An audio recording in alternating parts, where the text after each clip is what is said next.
Inform human, आप तक सच पहुंचे, यही हमारी कोशिश है। आप सभी दर्शकों का बहुत स्वागत है। आज हमारे स्टूडियो में दिव्यांश मौर्य आए हुए हैं। दिव्यांश अपने आप में बहुत प्रतिभाशाली छात्र हैं और आज उनने एक बड़ी उपलब्धि को हासिल किया है। इसी विषय पे हम चर्चा करेंगे।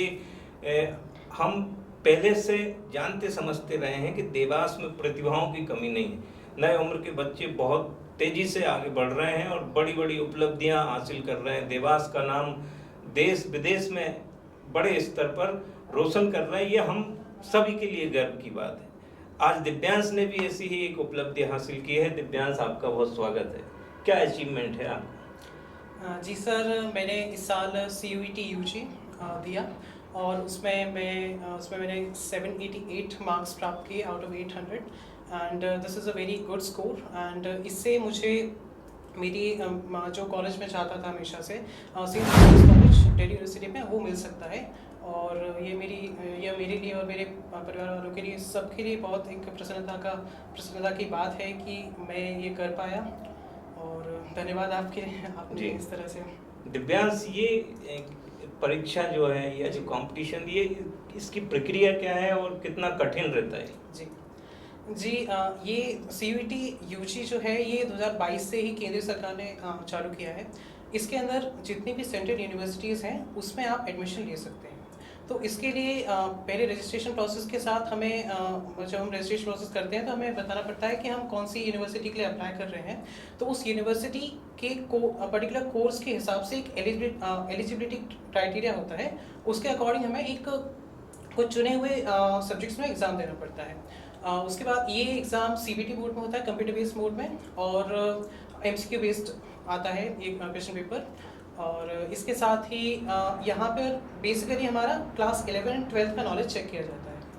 और इसके साथ और भी आपकी अन्य प्रतिभाओं को भी टेस्ट किया जाता है और ये देखा जाता है कि आप किसी सेंट्रल यूनिवर्सिटी में पढ़ने के लायक हैं या नहीं। जी, तो 11-12 का जो आपका नॉलेज को भी चेक किया जाता है। तो यहाँ मेरा जो सबसे महत्वपूर्ण सवाल है कि आप कौन से स्कूल में अध्ययन रहते हैं और वहाँ का जो मजबूत जो बेस मिला उसके आधार पे इसको आप निकाल पाए? जी, बिल्कुल सही कहा आपने। स्कूल ही वो एक बेस, वो एक नींव थी जिसके कारण मैं ये अचीव कर पाया, नहीं तो नहीं कर पाता। तो वो सबसे पहले तो मैं बताना चाहूँगा कि मैं सैंथम अकेडमी भोपाल चौराहा पर जो है सैंथम अकेडमी का स्टूडेंट रहा हूँ। और साथ ही उसी के साथ मैं पूरी सैंथम फैमिली को, मेरे सारे टीचर्स को, पूरे मैनेजमेंट को और मेरे सारे फ्रेंड्स को थैंक यू करना चाहूँगा, क्योंकि उनके योगदान के कारण ही ये आज संभव हो पाया। निश्चित तौर से उनके योगदान के कारण ये सब संभव हो पाया है। और आपके उज्जवल भविष्य की कामना करते हुए मेरा एक सवाल और है कि जो आपने स्कूल में सीखा या वहाँ जो पढ़ाया जाता है आपको, आप घर पे स्टडी का क्या एक थीम है कि वो, ताकि आपके दूसरे साथी भी इस बात को समझ सकें और वो भी तरक्की की ओर बढ़ें? तो पहली बात तो एक बहुत ही अच्छी बात जो हमारे स्कूल के बारे में जो है वो ये कि एकेडमिक के अलावा को करिकुलर एक्टिविटीज़ पे भी उतना ही ध्यान दिया जाता है। तो एक पूरा ओवरऑल डेवलपमेंट जिसको कहते हैं, सर्वांगीण विकास, वो मेरे स्कूल में हुआ मेरा।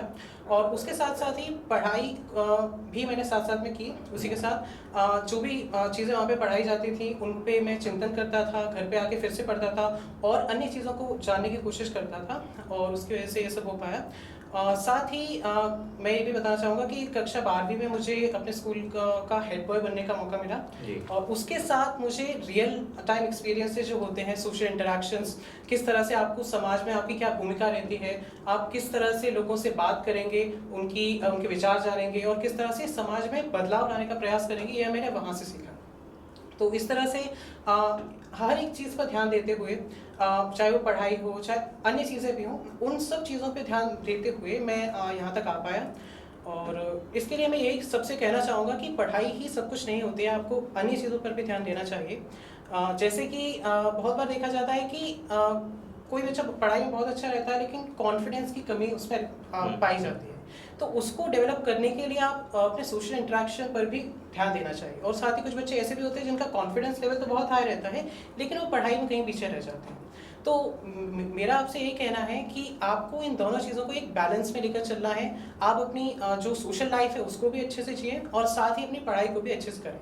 क्योंकि आप जब ये अपने खुद के एफर्ट्स लगाएँगे, संघर्ष करेंगे, तभी जाके आप इस मुकाम पे जब पहचान आप भी पहुँच सकते हैं। और उसके बाद जो एक मुस्कुराहट आपके अभिभावकों, आपके पेरेंट्स की शक्ल पर आएगी, जो आपके टीचर्स की शक्ल पर आएगी, जो फ्रेंड्स पर के मुँह पे जो मुस्कुराहट आएगी, उसे देख के आपको अंदर से प्रोत्साहन मिलेगा और तरक्की करने के लिए और आगे बढ़ने के लिए।